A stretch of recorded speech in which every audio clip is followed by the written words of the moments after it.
lawatsika episorona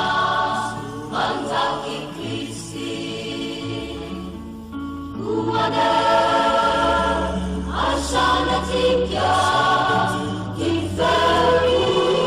voary tontolo ofiderana ny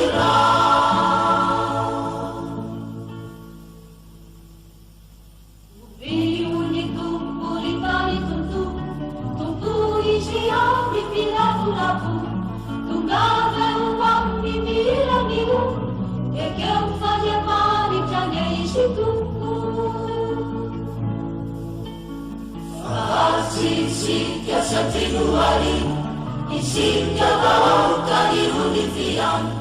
ilavaga diri dirabitsan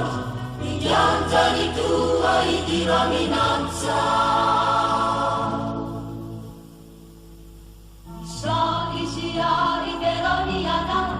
Sa dijitu nuede tarafu Pamaja kisari durini fitya Angkau lare cari kamarigani Alesi kaya di sajalitu Iubile sana lumapa eva Terali fanal malabasinati Terali fanal malabasinati